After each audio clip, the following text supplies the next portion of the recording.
നീ എൻ്റെ സർവവും, നീ എനിക്കുള്ളവൻ. നീ എൻ്റെ സർവവും, എല്ലാറ്റിലും നിൻ ജീവൻ എൻ പേർക്കായി തന്നതിനായി. നീ എൻ്റെ സർവവും, എല്ലാറ്റിലും നിൻ ജീവൻ എൻ പേർക്കായി തന്നതിനായി. നീ എൻ്റെ സർവവും, എല്ലാറ്റിലും. ഉൽപ്പത്തി പുസ്തകം അധ്യായം 1. ആദിയിൽ ദൈവം ആകാശവും ഭൂമിയും സൃഷ്ടിച്ചു. ഭൂമി പാഴായും ശൂന്യമായും ഇരുന്നു. ആഴത്തിൽ മീതെ ഇരുൾ ഉണ്ടായിരുന്നു. ദൈവത്തിൻ്റെ ആത്മാവ് വെള്ളത്തിന്മീതെ പരിവർത്തിച്ചു കൊണ്ടിരുന്നു.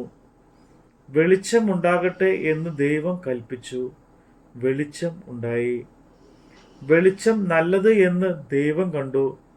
ദൈവം വെളിച്ചവും ഇരുളും തമ്മിൽ വേർപിരിച്ചു. ദൈവം വെളിച്ചത്തിന് പകൽ എന്നും ഇരുളിന് രാത്രി എന്നും പേരിട്ടു. സന്ധ്യയായി ഉഷസ്സുമായി 1-ാം ദിവസം. ദൈവം വെള്ളങ്ങളുടെ മധ്യേ ഒരു വിധാനം ഉണ്ടാകട്ടെ, അതു വെള്ളത്തിനും തമ്മിൽ വേർപിരിവായിരിക്കട്ടെ എന്ന് കൽപ്പിച്ചു. വിധാനം ഉണ്ടാക്കിയിട്ട് ദൈവം വിധാനത്തിന് കീഴിലുള്ള വെള്ളവും വിധാനത്തിന് മീതെയുള്ള വെള്ളവും തമ്മിൽ വേർപിരിച്ചു. അങ്ങനെ സംഭവിച്ചു. ദൈവം വിധാനത്തിന് ആകാശം എന്ന് പേരിട്ടു. സന്ധ്യയായി ഉഷസ്സുമായി 2-ാം ദിവസം. ദൈവം ആകാശത്തിന് കീഴിലുള്ള വെള്ളവും ഒരു സ്ഥലത്ത് കൂടട്ടെ, ഉണങ്ങിയ നിലം കാണട്ടെ എന്ന് കൽപ്പിച്ചു. അങ്ങനെ സംഭവിച്ചു. ഉണങ്ങിയ നിലത്തിന് ദൈവം ഭൂമി എന്നും വെള്ളത്തിൻ്റെ കൂട്ടത്തിന് സമുദ്രമെന്നും പേരിട്ടു. നല്ലത് എന്ന് ദൈവം കണ്ടു. ഭൂമിയിൽ നിന്ന് പുല്ലും വിത്തുമുള്ള സസ്യങ്ങളും ഭൂമിയിൽ അതത് തരം വിത്തുള്ള ഫലം കായ്ക്കുന്ന വൃക്ഷങ്ങളും മുളച്ചു വരട്ടെ എന്ന് ദൈവം കൽപ്പിച്ചു. അങ്ങനെ സംഭവിച്ചു. ഭൂമിയിൽ നിന്ന് പുല്ലും അതത് തരം വിത്തുമുള്ള ഫലം കായ്ക്കുന്ന വൃക്ഷങ്ങളും മുളച്ചു വന്നു. നല്ലത് എന്ന് ദൈവം കണ്ടു. സന്ധ്യയായി ഉഷസ്സുമായി 3-ാം ദിവസം. പകലും രാവും തമ്മിൽ വേർപിരിവാൻ ആകാശവിധാനത്തിൽ വെളിച്ചങ്ങൾ ഉണ്ടാകട്ടെ. അവ അടയാളങ്ങളുമായും കാലം, ദിവസം, സംവത്സരം എന്നിവ തിരിച്ചറിയുവാനും ഉതകട്ടെ. ഭൂമിയെ പ്രകാശിപ്പാൻ ആകാശവിധാനത്തിൽ അവ വെളിച്ചങ്ങളായിരിക്കട്ടെ എന്ന് ദൈവം കൽപ്പിച്ചു. അങ്ങനെ സംഭവിച്ചു.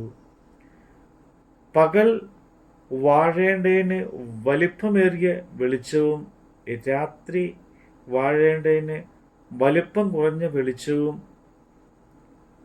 ആയി. 2 വലിയ വെളിച്ചങ്ങളെ ദൈവം ഉണ്ടാക്കി. നക്ഷത്രങ്ങളെയും ഉണ്ടാക്കി. ഭൂമിയെ പ്രകാശിപ്പാനും പകലും രാത്രിയും വാഴുവാനും വെളിച്ചത്തെയും ഇരുളിനെയും തമ്മിൽ വേർപിരിയുവാനായി ദൈവം അവയെ ആകാശവിധാനത്തിൽ നിർത്തി. നല്ലത് എന്ന് ദൈവം കണ്ടു. സന്ധ്യയായി ഉഷസ്സുമായി 4-ാം ദിവസം. വെള്ളത്തിൽ ജലജന്തുക്കൾ കൂട്ടമായി ജനിക്കട്ടെ. ഭൂമിയുടെ മീതെ ആകാശവിധാനത്തിൽ പറവജാതി പറക്കട്ടെ എന്ന് ദൈവം കൽപ്പിച്ചു.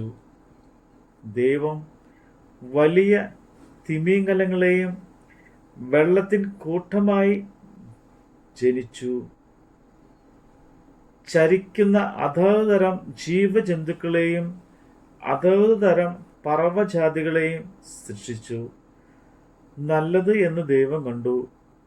നിങ്ങൾ വർദ്ധിച്ചു പെരുകി സമുദ്രത്തിലെ വെള്ളത്തിന്മേൽ നിറവിൽ പറവജാതി ഭൂമിയിൽ പെരുകട്ടെ എന്ന് കൽപ്പിച്ചു.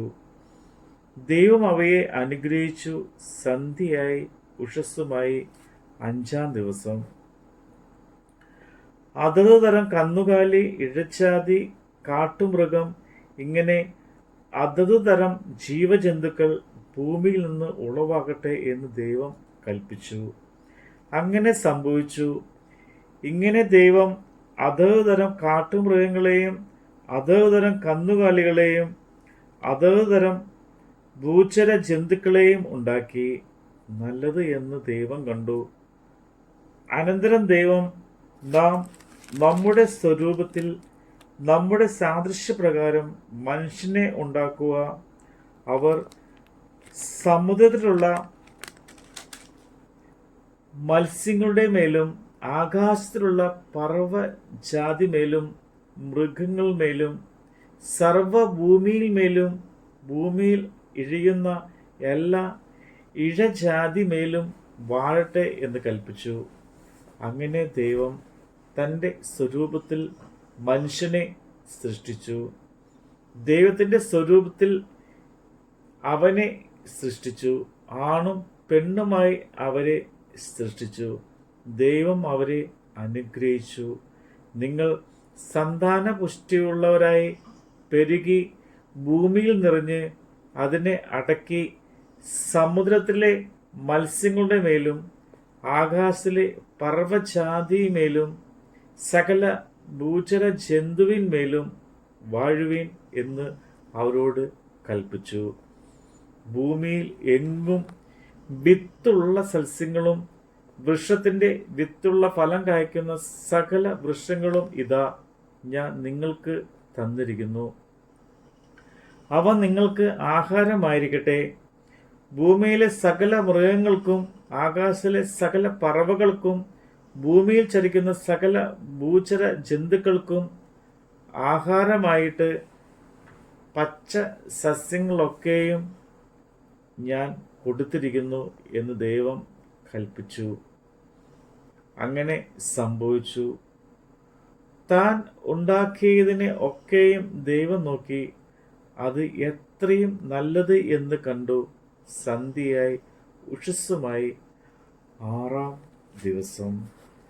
നമ്മുടെ കർത്താവിൻ്റെ വചനമാണ് നമ്മൾ കേട്ടത്.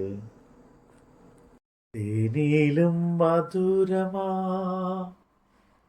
തേനിലും മധുരമാം യേശു ക്രിസ്തു മാധുര്യമാ. തേനിലും മധുരമാ, തേനിലും മധുരമാ യേശു ക്രിസ്തു മാധുര്യമാ. രുചിച്ച് നോക്കി ഞാൻ കർത്തൻ കൃപകളെ, യേശു ക്രിസ്തു മാധുര്യമാ. രുചിച്ച് നോക്കി ഞാൻ കർത്തൻ കൃപകളെ, യേശു ക്രിസ്തു മാധുര്യമാ.